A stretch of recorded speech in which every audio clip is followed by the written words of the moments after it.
rule one is, are you enjoying it? And it doesn't matter if it's 4 years old or 20 years old. Especially on the heritage collections, there is a lot of discussion, and the Parkers, like, this is good, but is it Parker's good?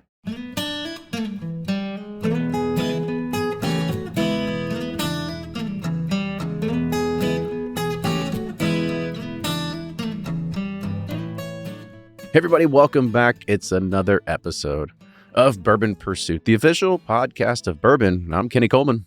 Ryan Cecil here. And we're going to be talking to a master distiller that we've had on the show before, somebody that I'm excited to have back on to be able to just do some catch up and, drink whiskey and talk shit with. Yeah, that's what we do best. So we're all full of shit. So an important part of the role. Yeah, but we haven't. It's been, I don't know, we were talking before, maybe 5 years, I don't know, 4 years. And probably been at least 5, yeah. Always I got the date right here. Would it help you? Yeah. So last time we had Conor O Driscoll on of Master Distiller Heaven Hill was episode 231. That was December 12th of 2019. Oh, wow. That was right after you got hired. Yeah, I hadn't even been there a year. Yeah. I always run into you on... So you haven't screwed it up yet. Yeah, well, as far as we know, right? Yeah. I think that was job one. Don't F it up. Yeah. So I've been doing it for 80 years. The streak's alive, baby. The plan is here. The blueprint. Yeah. Yeah, it's because I was looking at it. The original title was Continuing 84 Years of Tradition at Heaven Hill with Conor O Driscoll. And we were just talking before we started. You're getting ready to enter year 90. So we are in our 90th year. Okay, we are. So December 13th this year, 25, will be our 90th anniversary. Very awesome. That's incredible. Yeah, it's kind of mind-boggling. Third generation, still family-owned, still family-operated. It's pretty cool. Yeah. It's like still, is it the largest family-owned spirits brand? Yeah, we are. Yeah. And we got all the big numbers. We got the world's largest single-site bourbon distillery, all these things. But number ones. The fact that the Shapiro family founded in 1935. Max is second generation. He's our executive chair. Then his daughter Kate and her husband Alan are co-presidents, or as they're known colloquially, the Copos. The Copos? I like that one. Neat title like that. Yeah, Copo. Yeah. Well, this must have been an easy drive for you this morning because we're practically neighbors over here in the Crescent Hill area. I thought about walking down the hill, but it's too early for it. I know. I always see you. That's where I run into you, is walking up and down, right? Frankfurt walking Avenue the dogs, or Main Street or something. Like, hey, what's up, Conor? Either walking the dogs or walking between bars. Yeah, and he's like, God, there's Ryan. I got to talk to him. No. It's always fun to run into you guys. What kind of dogs do you have? I've got 2 Labradoodles. Okay. The big black one is called Porter, and the small blonde one is called Pilsner. No way. See what I did there? Yeah. I mean, because that was your background, right? You mean you had a lot of the beer background. No, other than drinking it, no. Oh, okay. My background is chemical engineering. I started out with Pfizer. I probably should have listened to our old episode. Yeah, imagine that. Pfizer so Pharmaceutical. So there's the other punchline as I went from drugs to alcohol. Yeah. you made full circle is what Pretty much, it's like you're going to dabble in a little bit of everything. I kind of want to touch on the Labradoodle thing real quick. So, so you're married, obviously. Getting the Labradoodle, was it your idea, your wife's idea? Like, kind of talk about. It was our daughter's idea. So we have one daughter. Her name is Sophie. She'll turn 20 next month, which is kind of mind-boggling. So from about the time she could talk until I forget how old she was probably about 10 when we got Porter, and she just nagged and she even put a PowerPoint presentation to why she should get a dog. Great. And Kim, my wife, was like, I don't want a dog. They're messy. They're dirty. Da, da, da. So she finally relented if we could get a non-shedding one, which Labradoodles are. Then Sophie began phase 2 of I want a second dog. Porter needs a friend. Yeah. I was like, I literally don't. I love having one dog. I'm okay with having 2, but I'm not going to argue either way. You 2 figure it out. And then I went on a trip one time, and it was a mountaineering trip, and came back from the wilderness and called home to see what was going on, and Sophie answers the phone. We're getting a second dog. She nagged her mother to death. So now we've got 2 dogs, Porter and Pilsner, and they're great. They're real fun. Sounds like Sophie has a future in sales. She's got a future in being argumentative. Attorney. Yeah. As we say, we raised her to be a strong, independent young woman, which is great, except she turned out to be a strong, independent young woman. I know those type. Yeah. She's great. So she's at college in Boston, Northeastern, studying behavioral neuroscience. Okay. Of all things. Interesting. I'm kind of curious, with her now entering the legal drinking age, is it kind of like she have a badge of honor when she goes and talks to her friends? You're like, my dad's the master distiller at Heaven Hill, or is it? Well, it's so a little bit. Or does it conflict with her research right now? I can neither confirm nor deny that she's ever had a drink. But when I got this job and started, my pictures started showing up and started getting interviews on podcasts and all that type of stuff, she's like, wait, so you're some kind of celebrity now? Yeah, kind of very minor. Yeah. So that was kind of cool. But then like this Derby, like 2 weeks ago, we were at Unbridled Eve Gala. And there's a bunch of musicians there, including some dude called Young Gravy, who I'd never heard of. You never heard of Young Gravy? I'd never heard of the Young Gravy. I've never heard of Young Gravy. Someone said, that's Young Gravy. So as we were leaving, he was standing right there. I said, hey, man, do you mind if I get a picture? For my daughter, she loves your music. And he was super nice, really tall, like head and shoulders taller than me, but super nice, very gracious, took a couple of selfies. I sent it to Sophie. Next thing you know, it's on her Instagram. It's like, check this out. And all her friends like, what is he doing with Young Gravy? So, so I don't know, B-list celebrity by proxy, I guess. I don't know. Yeah. That's great. I hope one day our daughters can look at us and be happy and proud of what it is. Because right now they just, there's no understanding. My only shining moment is walking in Kroger in the freezer aisle and somebody's like, hey, Ryan, I really love the podcast. And my daughter comes home and is like, Mommy, somebody knew and knew cool. my dad. And then my wife like rolls her eyes.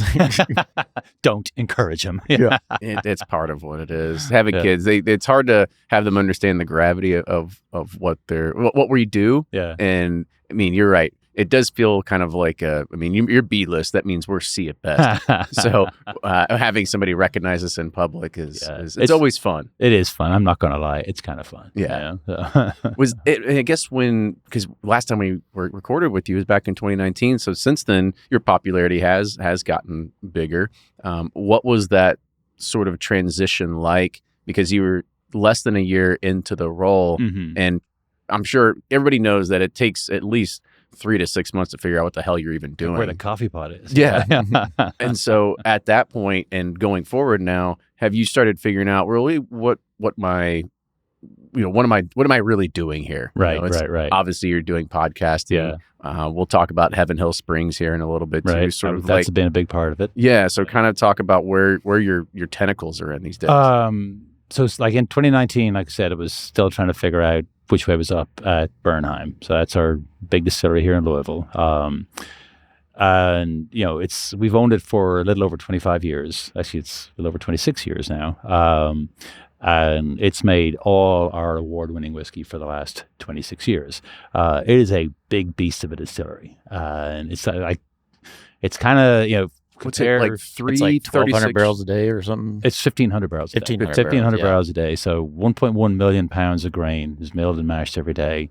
We have 17 fermenters that are 124,000 gallons. A day's production is to fill 4. That's 500,000 gallons of mash going in. So you got to distill out 500,000 gallons of beer. We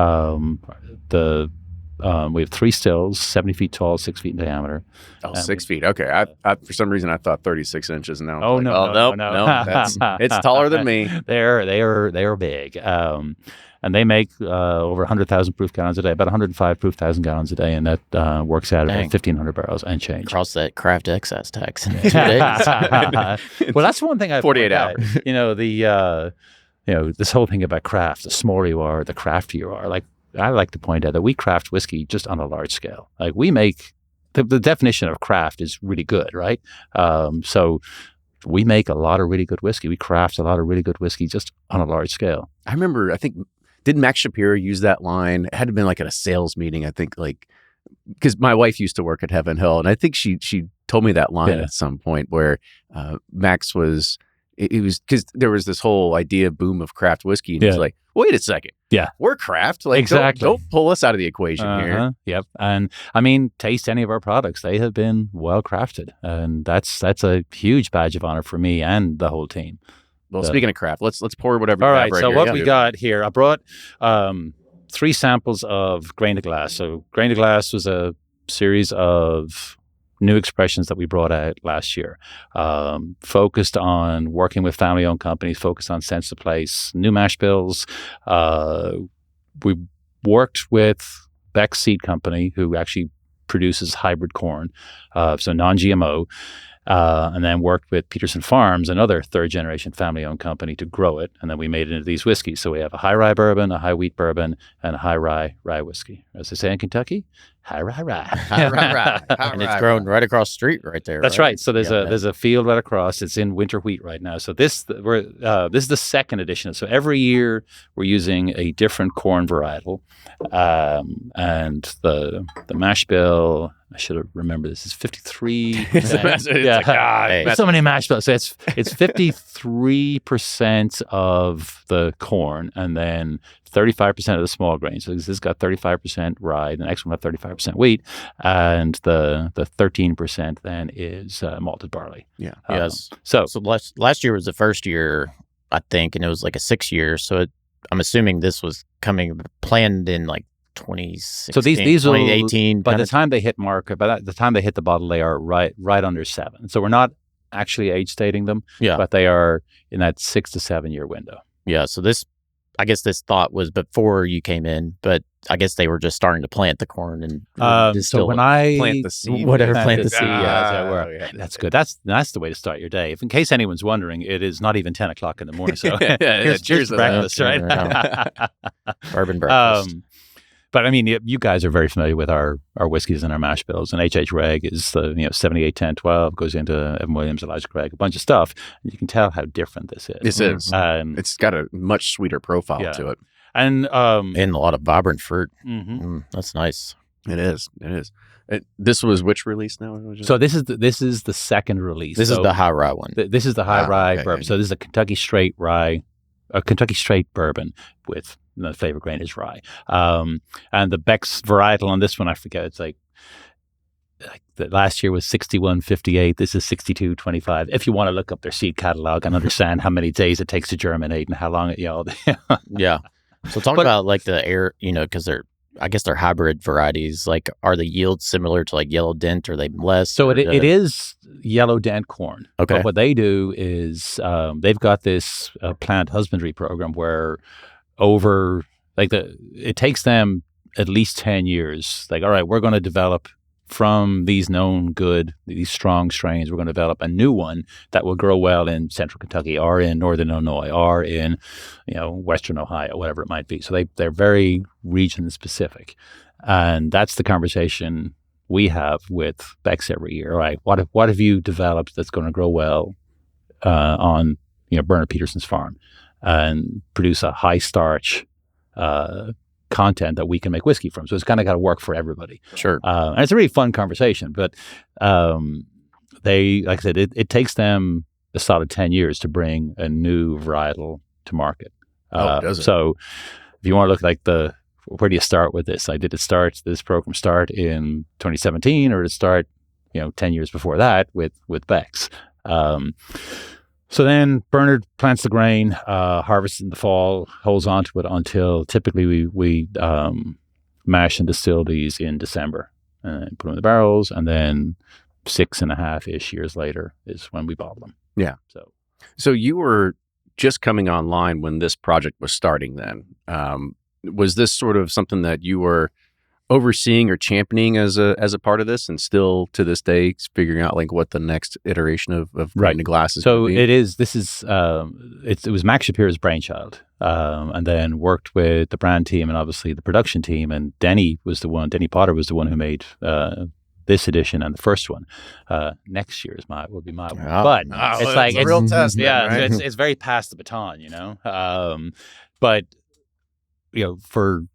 I just love making whiskey, right? And we could make H.H. Reg all day, every day, and I'd be fine with that. But when you get to play around and do something different, and because, they're high in rye, and especially the rye whiskey, they're a little more challenging to make, and you only make them one day a year. So right.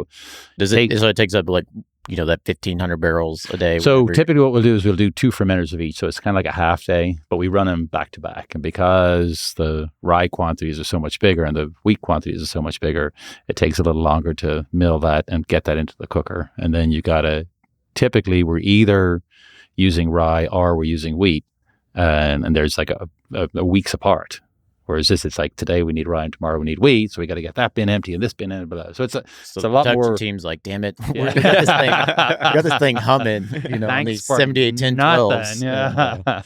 But to work on that and optimize it and figure out, the right beer thickness and how, right fermentation conditions, the right mashing conditions, and then distillate comes off. It's like, ooh, this is good. Yeah. I want to kind of go into, we actually talked about this on an episode of This Week in Bourbon recently, and I kind of want to get maybe into your mind, and maybe it's probably hard to talk about it because you said it was Max Shapiro's brainchild. Mm-hmm. I always looked at Heaven Hill Grain to Glass as kind of like, why?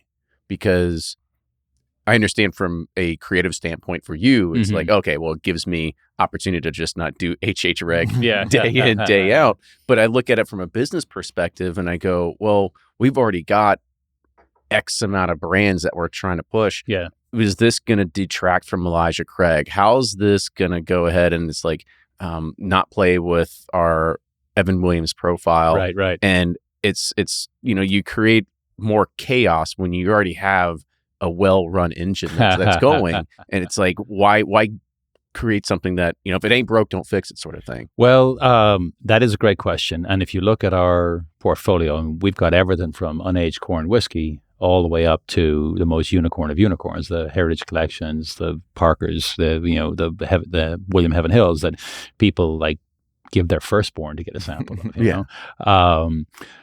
But within that, we've got so many good brands. And one of the cool things that I got to be part of was Heaven Hill putting the Heaven Hill name back on the high quality stuff. Like when I started with the company and was telling people that I was going to be Heaven Hill's Master Distiller, a lot of my friends had kids who were like college age. Let's say they were LVA plus a day, bottom shelf right? vodka. And they're like, that's shitty vodka. They're like, no, kind of, but no. So then it was like, right at that time is when we took the Heaven Hill name off all the bottom shelf crap. And the first one that came out was the Heaven Hill 7-year-old, and then Heaven Hill Grain to Glass and Heaven Hill Heritage Collection. So we are leaning into our legacy as, a producer of really high quality crafted whiskey. And this Grain to Glass is a perfect example of that. So, we don't just rest on our laurels. We like to innovate. We do great with, like, Evan Williams, the number 2 selling bourbon in the world. Elijah Craig is one of the fastest growing. Larceny is, it was a brand that we brought new to market, and I forget where it is, but it's a really strong selling wheated bourbon. So we're attacking on multiple fronts, but at the same time, we're not going to rest on our laurels. It's like, we make great whiskey. How within that space can we flex our muscles a little bit more? Yeah. Seems like there's been like this. We joke about all the time that people now like put wheated bourbon, on their packaging. Being like, people are like, only drink wheated bourbon, and like Larceny's been around for a long, long time. Yeah. Well, so is Fitzgerald. And Fitzgerald, and it's like, and it's like, guys, there's been wheated bourbon forever. Yeah. It wasn't just Maker's Mark. Even Maker's Mark probably messed up when Maker's Mark branding. didn't even have wheated on their bourbon, but it's just funny, the consumer mindset they like see. And that's one of those. You learn something new every day. Like when I started with Heaven Hill, I'd been in the business for 15 years at that point, and every whiskey I'd made was rye based, whether it was rye bourbon or rye whiskey itself. So that's how my palate was. I really had no exposure. I'd drunk a little bit of Makers, but not enough, And now all of a sudden I got to talk about Larceny and it fits. And I'm like, this is a complete, it was literally like the first time I tasted it, it was like, this is so different. And then quickly learned to love it. And Larceny at home is probably, it's definitely one of my top 3 daily drinkers. And it's such an approachable, easy drinking, soft, delicious bourbon. I'd say approachable, but I had Larceny barrel proof the other night. Yeah. It still hits you. Yeah. It still gets you. And the barrel proof then just takes it, but it's like a velvet glove, it punches you, but it feels good. And speaking of barrel proof, it seems like Heaven Hill is really embraced, especially since about your time, maybe a little before, is really embracing the barrel proof sort of trend that a lot of whiskey drinkers seem to go to. I'd love to kind of get your thoughts on this, and sort of like, because you travel a lot and you interface with a lot of consumers. The whiskey geeks are really going to be on the barrel proof side, but even like on this side of the table over here, we find ourselves kind of backing away from we were just talking about this. Yeah, before we were talking show, about this. right? Yeah, and so I'd love to kind of just see like where you see this in the market and what people are saying. Well, what Ryan and I both agreed on earlier was that,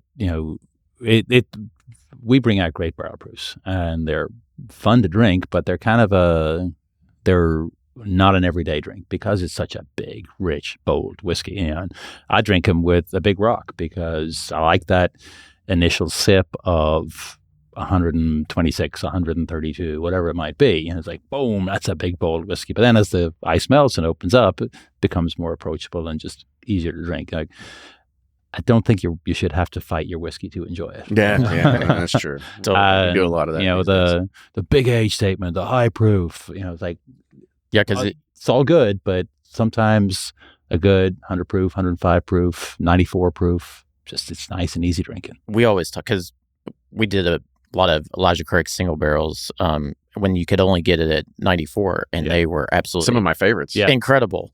And like, now it's like everybody, I would assume that it would the sell. seesaw is like flipped, where it's all, now that they offer barrel proof, like I would, what percentage selected at barrel proof versus? So it depends, really. So and they're great conversations to sit in on those, because like some high end accounts are like, well, we want to put this on our cocktail menu, so our bartenders like the 94, so we're going to, even though this whiskey tastes great at barrel proof, and we'll proof it down for them there so they can taste it too. And that's where we're going to put it. Or if it's like the Kentucky Bourbon Festival, they wanted to have as many bottles available as possible. So if you get the 94, you get that many more bottles. So people make different choices for different reasons, and some people want the big, bold, high proof statement. That's another kind of funny thing that happens. So when you come to Bardstown to do a barrel pick, and the private barrel team led by Sylvia Hans. You know Sylvia? She used to live in this neighborhood too. Oh, really? Yeah. Okay. Yeah, I met her last year when I did pick there. Oh, right. I ran into you that day. Yeah. That's right. She avoided me. No, I'm kidding. Unavoidable. We're stuck in the warehouse. She's awesome though. But so we'll have 3 barrels, and we don't tell you anything about them other than they are Elijah Craig barrels, and they are at least 8 years old. You taste all 3, and you pick the one you like the best. And some people takes them a long time between this one and that one. They're really going deep dives. And we've had people literally bring water from their home state versus water from Kentucky so they can taste the pair to see which is different and which. Oh my gosh! Like, yeah, there's some passionate people. Let's call them that. But they finally picked the barrel, and like, are you sure? Final answer, this is your fair. Oh my God, it's the best whiskey I've ever had. And then they find out it's not the oldest, it's not the highest proof, it's not from the warehouse they thought it might be. Not Deatsville. That's not Deatsville. That was going to be my next yeah. Do you buy into the whole Deatsville thing? No. Like, so you don't think it's like? I think all our sites make great whiskey. Oh, that's the most PC answer I've No, ever but it's heard. not. But like, so if there were honey holes, if there was a honey hole, if there was one single honey hole, we could always be pulling from there. Yeah. Looping back to the wheat whiskey thing, one of the first tastings that I led down in Bardstown was wheated whiskey. So I drive down there, and there's Larceny. Okay, I've been getting to know that. There's no Fitz. Okay, I know all Fitz. I've had some of those. And then there is a 14-year-old wheat whiskey.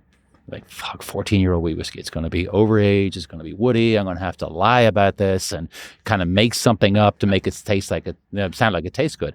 Took a sip of that, and to this day, it is one of the most sublime whiskeys I've ever tasted. It did not come from Deatsville. It came from Bernheim, the first floor of Warehouse G, which I can see from my office.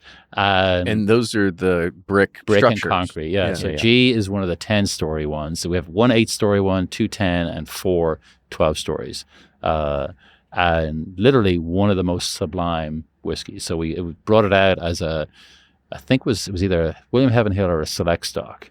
And then 5 years later, it came out. It is the upcoming, or did we just release it? I think you just the Heritage released Collection one, that we just released. Yeah, 19-year we did. The 19 years. So it was the same 5 years later. Yeah. It's changed obviously in 5 years, but still, and that came from Bernheim and not Deatsville.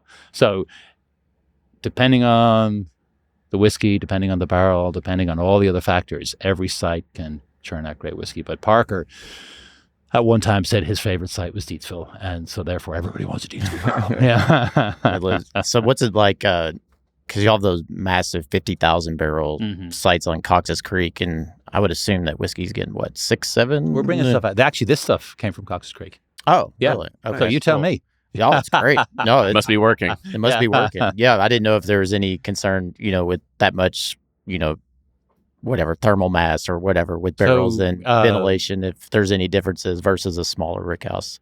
The Cox's Creek, so that that property allegedly is the highest point in Nelson County.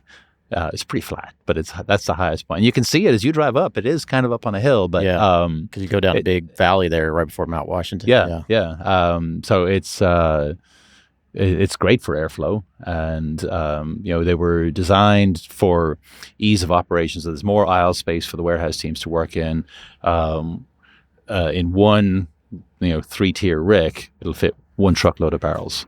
So the math is easy, but for putting them in and pulling them back out again. You gotta make sure you clock it the right way, because if not, it's a long way to unclock. The math is the only thing that's You're like, easy. I need that one barrel. Hopefully we don't do that, because literally the math is the only thing that's easy about putting barrels away. They're heavy, they're awkward. But you've seen, you've been to the barrel rolling competition. Mm-hmm. It's incredible how fast those teams move those barrels. Yeah, those guys Kenny trying to move barrels, and it's hilarious. I'm not going to do it. That's why Heaven Hill wins almost every single year. So that's why it's like, I'm not even going to attempt to do this. I don't need another badge or a star on my jacket. Right? So. I'm the mascot. I'm not the coach. I'm not part. I'll go down there and cheer them on every time. But they are. Does Jody still do the coaching? Jody's still a coach. Okay. Yeah. And then Mike Hansen, who's a warehouse supervisor at Bernheim, he's assistant coach. Yeah. Very nice. Yeah. So because we were talking about barrel proof, it popped a question in my mind. Last year, you all had like the Elijah Craig C923, which everybody lost their minds. Their minds. Yeah. So I'm curious, because I assume with the volume you all have, it's like say you have a batch of like Elijah Craig barrel proof. Is somebody like going out and intentionally choosing like barrels for that, or is it like, okay, we're tasting a lot, not a lot, but a lot of barrels that, and so like how much of that is like, I always, because I kind of joke, like sometimes I'd say to people, sometimes you're just at the mercy of the whiskey gods, that like when you pull these barrels and they come together and you're like, oh my gosh, this just came together, and so when you have a batch like C923, how much is it like, because sometimes people be like, they really focused on this one and that one. It's like, I'm sure it's the same process as the other ones. It just kind of happens to work out that way. You mentioned the whiskey gods. Yeah. So I did an interview yesterday, and she asked me about like being an engineer and being part of this, and is the use of data and science. And I'm like, that all of that are tools we're using and looking at using more efficiently and blah blah blah. But ultimately, in fermentation, we're growing a living organism. The barrel was a living organism that's 100 years old. We're going to put this whiskey away for 4 to 20 something years. That's the black magic. That's the art. Those are the whiskey gods, and that plays a huge factor. And to my point about honey holes, if warehouse X was the place, we put everything in there, right? But you can take 2 barrels out of Deatsville, same mash bill, same age, and they will taste completely different. It's however, like, was it at the close to the wall, the middle of the building, up high, down low? What happened to the oak tree in the 100 years that it grew that was going to impart different flavors to the whiskey? So whiskey gods are a huge part of it. But then when we come to make a batch of, like, especially the smaller the batches, the more scrutiny they get. So the single barrels, Evan Williams single barrel, Henry McKenna single barrel, they're all individually tested by our QC team down in Bardstown. That's led by Tony Goatee, who, if you haven't heard her name, you should have heard her name. So she's our master taster. She's been on the show. Oh, cool. You need to get her back. She's awesome. Yeah. And she is like the gatekeeper. And, when it comes to things like the barrel proofs or the Old Fitz decanters or the Parker's Heritage, she's kind of the gatekeeper of what makes it to the innovation team, and I sit on that. That's our day drinking panel. I need to be on the innovation. Yeah, it's team. A lot of fun. But we'll go kind through. Of around here, aren't I? Well, that's kind of what we're doing here, right? But that's kind of what we'll. No, you're the dream killer team. I am. I'm the innovation team. That's true. In other words, he's a bins man. Right? Yeah. But our innovation team is great. So we'll get. Actually, it's just a call today, not a tasting, but. we'll have multiple different samples, and they might be upcoming old fits, they might become upcoming barrel proofs, Parkers, whatever it might be, heritage collections, and they're tasting something that might not be planned to bottle for 5 years. We're just kind of checking in, see how it's going. And if we could get 5 weeks ahead of here, I'd be amazed. Well, when you have 2.1 million barrels, you get a little more wiggle room. But so the point I'm making though is that this is a team effort. I mean, and people like, so do you pick all of them? Like, no, I get one vote. Susan Wall gets one vote, and Bernie gets one vote, and Matt Nelson gets one vote, and they might be on the brand team, they might be in finance, wherever they are, but they want to be part of this. They got a halfway decent palate, and they get a vote. So what I loved, because the other day we were trying out the Old Fitz. It's 9-year this year, and what I respect about you all is like the easy thing would be just put a high age, high proof, but like I found those 8-9-year Old Fitzes to be really damn delicious, and it's nice that you all put something out, even though it's not like hitting the buzz numbers or whatever, that whiskey, it was perfect at that time and at that proof. Yeah, that is our goal. I mean, rule one is, are you enjoying it? And it doesn't matter if it's 4 years old or 20 years old, and especially on the heritage collections, there is a lot of discussion. And the Parkers, like, this is good, but is it Parker's good? And okay, this is a 19-year-old wheat whiskey. It tastes this way at 124 proof. It tastes that way at 115. Is it going to be better at 100 proof? And ultimately, we brought down to 100 proof because that's where it showed up best. And we had weeks of discussion about that one because there were very strong opinions about high proof, medium proof, lower proof, but the whiskey showed up best at 100, and that's where we're at. Yeah, you got to make those hard calls and try to figure out, well, who are we going to disappoint today? Yeah, and you go in the blogosphere or go on YouTube and somebody's belly aching that this is the youngest one they've ever brought out. Like, okay, have you tasted it? Should we talk about that? And then they taste like, oh shit, it's really good. Thank you very much. I want to see. We know what we're doing. I want to see you in the comment section, though, Conor. I tell you what, it is the hardest thing to stay out of the comment section. Yeah. It's like, don't read the comments. Well, yeah, exactly. Because I mean, it's got to be tough as like because you become the face of it, right? It's like when that happens, like you take the hit on it, or you get to the praise. Well, it's even though you're like, well, hold on, I only had one vote. Exactly. I don't take it personally. Mm-hmm. I don't take it personally. Yeah. And I like the whiskey, so if they don't like it, leaves more for me.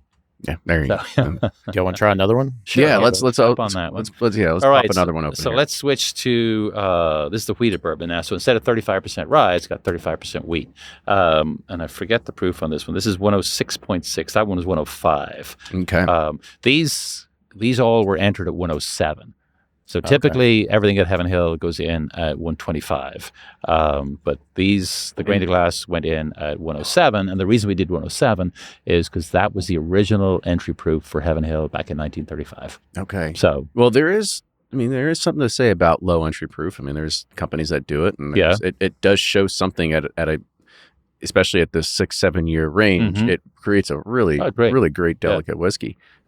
Is your goal with the rest of the Heaven Hill grain to glass to continue that tradition at a lower entry proof? So year one, it's amazing how big an impact that wheat has. Yeah. But the first year went in at 125, and then we talked about how we're kind of refining as we go forward. From year 2 on, so this edition on, they all went in at 107, and then half of each distillate went in a new charred white oak barrel, which is what we're tasting now. And then the other half of the distillate every year is going in a specialty barrel. So this year's release, which will come out this fall, was a Chinkapin barrel. Okay. And we've used French oak, Slovakian oak, different chars, different toasts, different stuff. So it's really fun to see how the different mash bills show up in a regular barrel, and then how the influence of that different barrel, the specialty barrel, impacts it too. Yeah. So as a master distiller, where's your line in the sand says like how much flavor is coming from distillate and how much is coming from the barrel?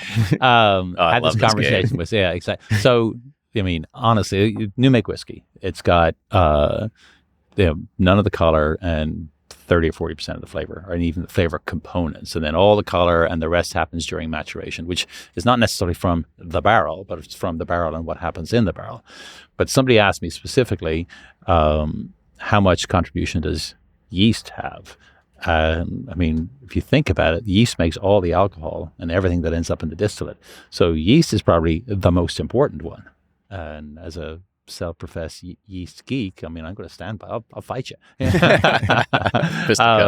But it's a little bit of everything. But obviously, the biggest impact when you smell it and taste it is the barrel, the maturation, and that's why there is no substitute for time.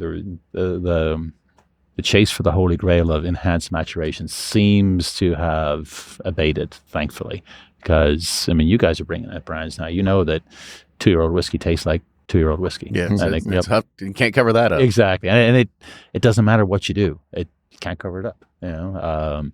4-year-old tastes good. 8 years old tastes great. 12 is kind of really in that 8 to 12 sweet spot.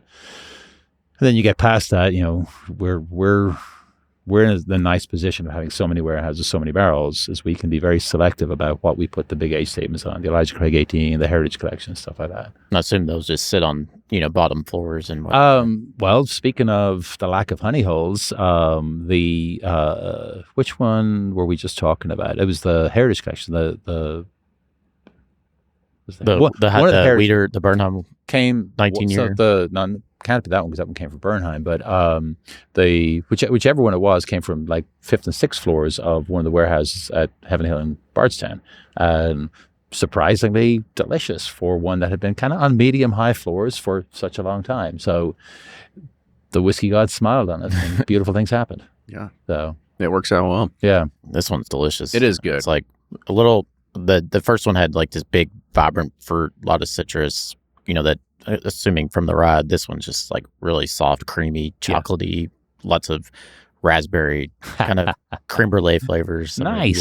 Yeah. He's my tasting note guy. You know what? I'm not. The hard part is putting the adjectives to it. I can't do it. I got a cheat sheet. I just make them up as I go. I got a cheat sheet. Do you look at the wheel when you're doing it? I look at the wheel. Okay, good. Yeah. I don't feel so bad. No, now. look, and hey, because I always felt like an imposter. I was like, I said, it'd be like, baking spices and cardamom. I'm like, I don't know. Vanilla and caramel. So. You're always safe with honey butterscotch vanilla. Yeah.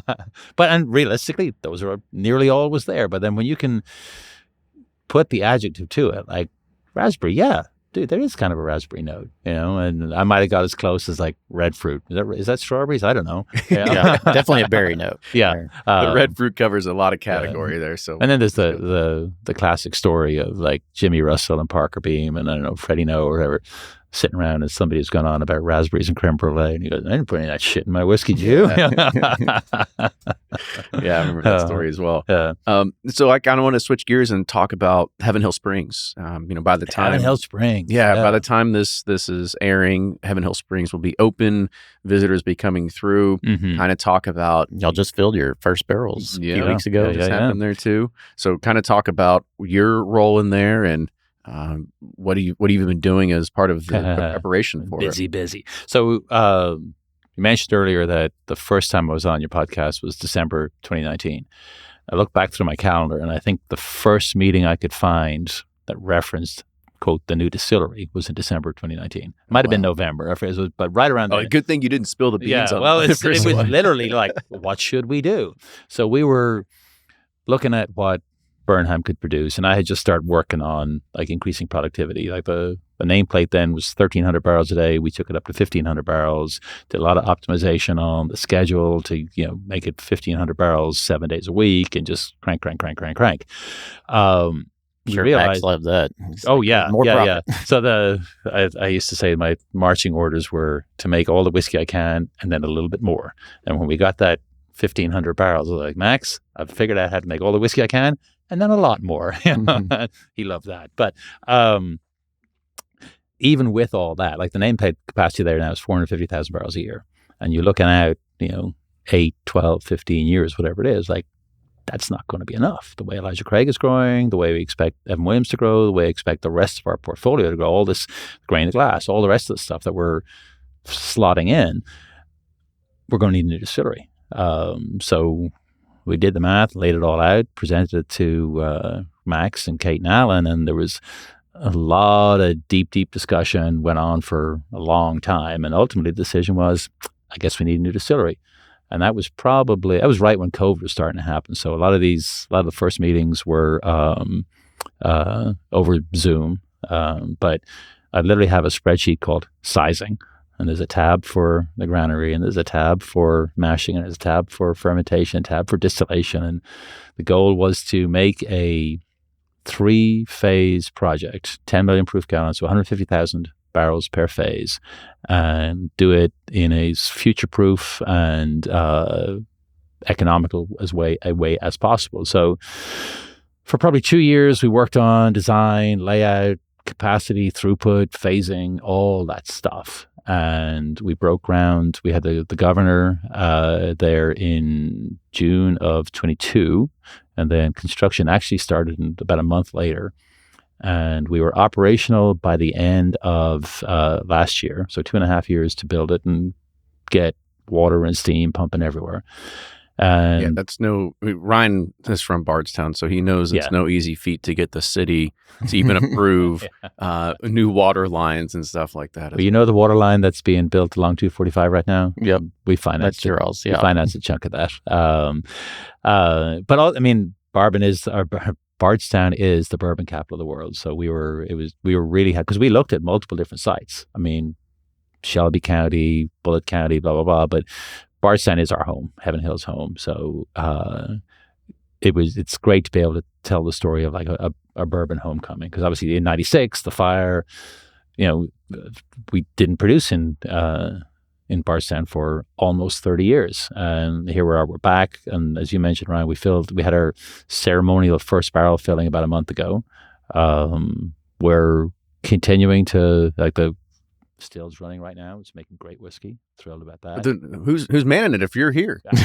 Oh, shit. Well, that's the thing to point out. I mean, the teams I have at both distilleries, so Steve Boone at Bernheim and the whole team there, they run 24/7, actually 24/5 now. They are every their weekends back. Exactly. Oh, what a nice boss. It's give with this guy. But every person there is every bit as passionate about making great whiskey as I am. I just get to be the pretty face that gets to do this cool shit. Nice. And same thing at Springs. So Adam Gano is the distillery manager there, and we have hired just an amazing team down there. We wanted a team that give them a lot of empowerment, ownership of the process, make great decisions, and when we get to have visitors there, like you'll be walking through, and I don't know if Shane or Sydney or whoever will be there, and like, hey, what's going on? And they will tell you what's going on. And they're that type of personality. So they're not tour guides. They're just passionate about making great whiskey. And it's, I'm always torn, like, which distillery would I go to today? But I'm so spoiled. I've got 2 great distilleries to go to, but Springs is he has amazing. 2 offices with 2 windows. Yeah, like, exactly. Oh God, Connor's showing up. Yeah, like, careful. But the visitor experience part of it should open this fall, and I can't wait to show you guys around. It's spectacular. Yeah, no, it's really awesome, and knowing that Bernheim, like you said, it's a factory. Even we've been fortunate enough that we know some people. We've got to tour Bernheim, and you don't get to tour Bernheim. It's not something that people. It's impressive how massive it is. Yeah. Yes, it is. But this had to be built in such a way that we knew tourism was going to be a huge part in it. Was your role of? By the way, I love, you got to show me your spreadsheet math one day. But beyond that, it's like, okay, now we've got to figure out, here's the walking paths. Here's everybody goes to. That's a great question. And it always ends at the gift shop. So the thing I always point out about Springs, it is a working distillery that visitors can come to. It is not a visitor attraction that happens to make whiskey. So it was laid out process first. We're going to use live yeast. I had a few demands. I had several demands. I had a lot of demands about how piping should be laid out, how the floor drain should be. It's designed for cleanliness, designed for ease of operation, designed for ease of maintenance. Those were all the main things that went into it. And then very secondary to that was, how are we going to get visitors through this? But when you come as a visitor, the tour path is amazing. So you come into this entrance lobby and into this big kind of lounge space. It's going to have a big bar. You go up the grand staircase, and the first thing you come to in the production side is the yeast room. So we're using live yeast, and we've laid it out with big windows to where people can see what's going on. We got the cool labs over here. We got the yeast lab here, the yeast tubs, the donut tub, the whole thing laid out. Are there people walking around in lab coats and glasses on? They've got their Heaven Hill Springs shirts. Taking a nap by the computer. Yeah. I didn't know if it was like an Independence Day when they're walking around, the aliens like getting autopsied in there, and then it's like you're just like looking through the window. The autopsy room's not on the tour. So then you do that, and then you see mashing, and then how are you going to get people through the process, through this well laid out process? Well, we built a bridge from that through fermentation. So you walk.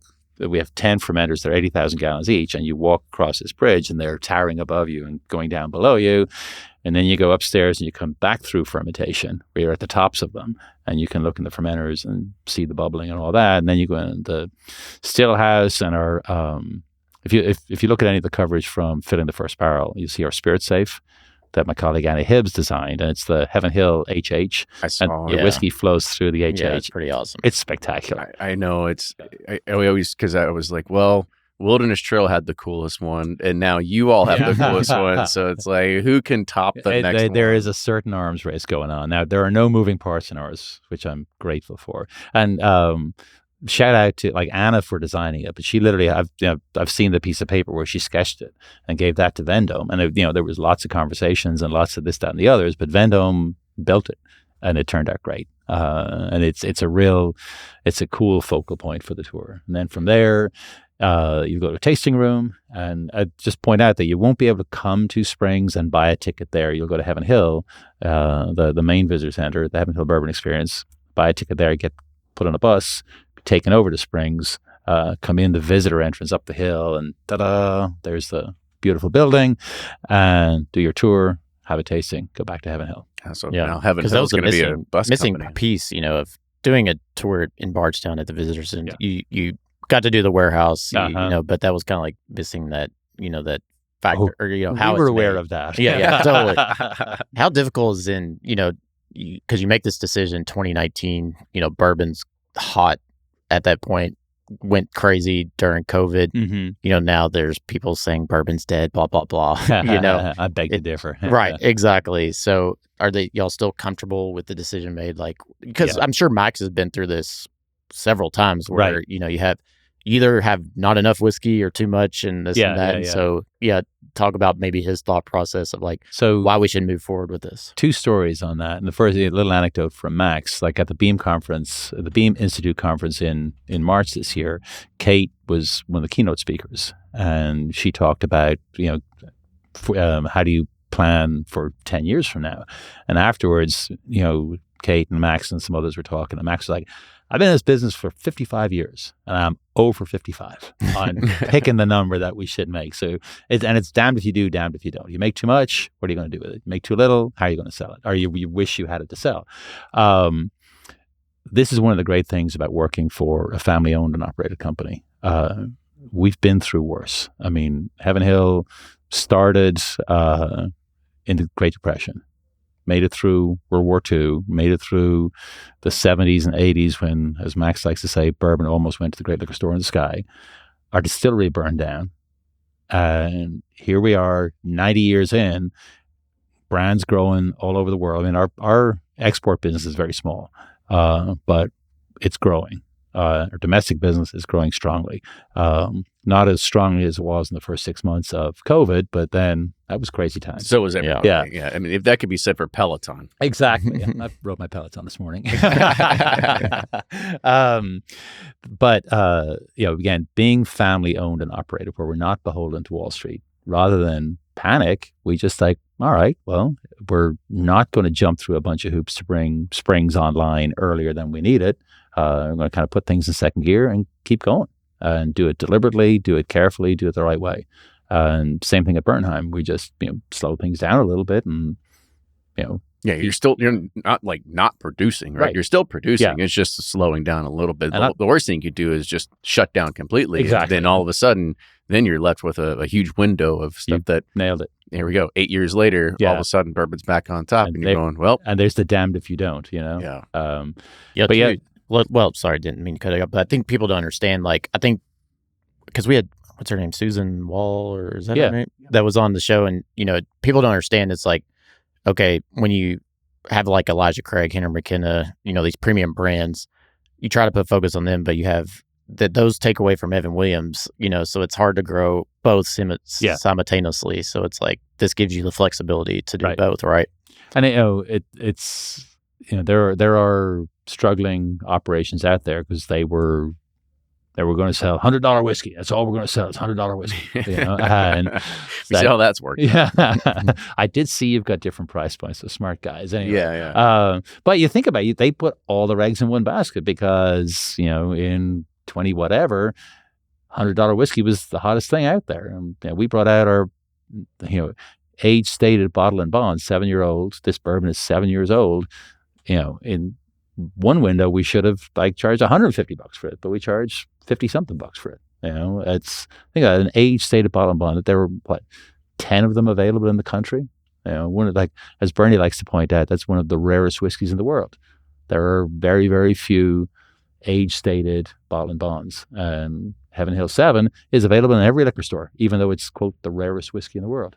Mm-hmm. So it's kind of cool. So it's a good spot to be in. Speaking of rare, let's crack this last. All right, number 3. So we can, let's do this. Too busy talking. I got to finish this. Yeah, it's okay. It gets. It is a podcast. We need you to talk. Yeah. Be pretty boring if it was good just point. Silence. Yeah. But go ahead and talk about this one real quick. So this is High Rye. Okay. 63% rye, and then I forget whatever the math is. 20 something, and then Yeah. It doesn't matter. It's on the bottle. Yeah. If you want to know, go get the bottle. So, man, that's good. And I just cracked that one. I haven't tasted this one in a little while. I wrote some notes really good. about a month ago, but I just got a fresh sample for this. So, do you have to create the tasting notes for all these when you're? I do. You do. So you look at your wheel and you're like, "Well, Tawny, get in here." Yeah. I sit at my kitchen table and kind of sweat it out. Do you feel like it's kind of a misnomer that the master distiller has to write the tasting notes and it's not the QC or the tasting team that has to put it all together? Oh, that's nice. You know what? I'm going to make that suggestion. Yeah. But poor me. I get to sit at my kitchen table with these 3, Yeah, and no, I guess there's worse things to be able to drink whiskey on a Tuesday night while I'm working, you know? Because at the end of the day, tasting notes, it's marketing, right? It's not, you're not there, you're not talking to people, you're not doing production, you're doing marketing at that point. Exactly. So it is kind of interesting that you're the one tasked with doing it. Yeah. Well, it's honestly, it's one of those, I'm not a master taster. I've got a decent palate, but you're better at putting the adjectives to what you're tasting. Just make them up as I go. But they're at least close, right? But it's a learned skill. You can get better. Like there are times when I will quote practice, and I might listen to another distiller on your podcast, or go to Breaking Bourbon and read their tasting notes, and are they on our stuff? I'm like, all right, what do they get on that last Elijah Craig barrel proof? Do I get that? Can I see what they're talking about? Mm-hmm. So it's a lot of hard work. That's okay. What I love about this rye, it's more of a Kentucky style rye. With that corn in there, it's not as high as a corn as a lot of Kentucky ryes, but the rye whiskeys I despise have that strong dill or spearmint. This doesn't have any of that. It's really approachable, a lot of brown sugar. And that rye thing where, oh my God, it's rye whiskey, it's going to kick you in the teeth, but it's rye. This one doesn't. Clearly it's got tons of spice notes. There's a shit ton of pepper on the finish, but everything in between is soft and rich, complex, balanced, all the things you look for. Yeah, it sounds like Pikesville is going to be really upset when they try this stuff. This has a nice Dutch apple pie kind of thing going on. And then those fall baking spices. I had strong apple pie notes. One of them was the smell had apple pie and crust, and then the finish had vanilla ice cream. Holy shit, it's a slice of apple pie in a glass. Warm it up with ice cream on it. That's exactly the way you intended it to be. Mm-hmm. So Other thing about Heaven Hill Springs, what's the production like? Are you doing there? Are you doing HH Reg? Are you doing the G to G here? Are you doing other experiments that'll be Parkers in X amount of years? Like, what's your kind of like? Yes, to all the above. Okay. So we talked about Bernheim and how big it is, and it's, we craft on a large scale and we make all this whiskey. One of the things that truly sets it apart is we make all 6 styles of American whiskey. So bourbon with rye, bourbon with wheat, rye whiskey, wheat whiskey, corn whiskey, and we've been making an American single malt for the last couple of years, and that's coming up again next month, I believe. Yeah, next month. Ultimately, we'll make all 6 of those at Springs as well. Right now, we're just making HH Reg while we're getting everything dialed in, but probably... I guess that's a good idea. Yeah. We got got enough. Let's make sure that we have something that feels somewhat similar exactly. on both and here's an important point. And literally, before I even started my infamous sizing spreadsheet, was asked, is this, how are we going to make this spring? It was called Project Phoenix, up from the ashes of the fire, right? So how are we going to make sure that Project Phoenix makes the same whiskey as Bernheim? I was like, I'll stop you right there. It won't make the same whiskey. It's a different distillery with live yeast in, a different part of the country, blah, blah, blah. What it will make is consistently high quality whiskey that will be recognizable as HH Reg or OFD or any of the others. And the easiest way to think about it is the distillates will be fraternal twins, not identical twins. We could literally have copied and pasted every nut and bolt and ding and rusty pipe from Bernheim and brought it down to Bardstown, and it still wouldn't taste the same just because they're different facilities. But again, the team at Bernheim, the team at Springs, the job is to make consistently high quality whiskey. And because we're using the same yeast and the same mash bills, they will be fraternal twins, not identical twins. You mentioned you were doing a single malt, because I know y'all done high malt, with a higher corn percentage in it, but now you're moving to a single malt. So you're about to hear Ryan be a naysayer. Well, everything. Because I loved your all's high malt. Yeah. It has that corn to give it, it gets rid of that like twangy, single malt the earthy twangy kind of. But I guess, do you all see the single malt category as growing and opportunistic, or is it a necessary evil because everybody else is playing and it's like, well, we got to do it too? You know what? Let's try it. We like to innovate. We like to do cool shit. And there's obviously been a ton of conversation about it. Several distilleries have. I think that some of them out there that are making great whiskey, single malt American whiskeys. And that'll be on a column still, right? So most single malts are traditionally pot still, right? I think Beams is a column still. I'm not sure. It's a good question. I'm sure in that Fred B. No Distillery, it's all column. I don't think they mess with pots around there. They've got that tiny little experimental one, but that's probably not enough. But our mash bill, we use 2 different types of malt, and we were very careful about how because it's going to foam. Not if you do it right. And I'm not going to tell you what doing it right is. Okay, you get it. We wouldn't understand. Hold some secrets. Yeah. But I was thrilled with the distillate. It's really good. It's kind of got it's kind of nutty, bready. It's really good distillate. And then we're putting half of the distillate in a new barrel and half in a used barrel. Because, Scotch single malt and Irish single malt is all used barrels. So it's a very delicate spirit. So put it in a used barrel and let the spirit show through, or put it in a new barrel and have more barrel influence on it. Yeah, that sounds like more releases, in my opinion. Probably 5-ish years from now. So in another 5 years when I'm back, we'll be drinking our American single malt. Awesome. Well, Conor, you've answered a lot of the questions here, and the good thing is that we've got you on here where it's been years since we had this happen. Yeah. You've had the fortune of job security, because now starting next year, you're going to have some of your first whiskey that's going to start being released. So right? That happened last year. So did it? We have 4-year-old stuff. Oh, that's true. I guess going into the Evan Williams metal corn, baby. Yeah. Metal corn, Rittenhouse, Evan bonded. It's crazy, like how that those milestones come by and like, oh shit, this is my whiskey now. I hope it's good. And I had a very gratifying. We were doing a Rittenhouse barrel pick with some people from the Marriott, and Sylvia was leading it and doing the great job she was, and I was just there to taste a little whiskey at noon. And all of a sudden, By the way, when we've been pouring these, Connor's poured more whiskey in his glass than we have the entire time. So I just want to make note of that. True Irishman. Yeah. It's noon in Ireland. But we're tasting these Rittenhouse whiskeys, and they're all great. And Sylvia all of a sudden goes, "Oh my God, Connor, these are 4.5 years old. You made these." And it was this moment of like, "Oh shit," But I was pleased, and the customers were thrilled with it. So, but yeah, it's I breathe a huge sigh of relief when it still tastes good. That's awesome. Yeah. Well, congratulations. Thank you. Yeah. And again, I'm the lucky guy that gets to do all this talk shit, drink whiskey. The team at Bernheim, now the team at Springs, the whole Heaven Hill team contribute to this. They are the ones that bring the whiskey to market. So I'm just the pretty face. Yeah, that's right. You get to be the impressive father for your daughter when it comes there to you it. Go. You and Young Gravy. Yeah, you're all the pretty faces. Exactly. I wonder if he listens to this. That'd be cool if he doesn't. Maybe. Yeah. Young Gravy, if you're listening to this, not. we'll bring him on the shout out. As well. Yeah. There you go. I love throw the deuces up there. Yeah. Well, dude, thank you so much for coming on the show today. Pleasure as always.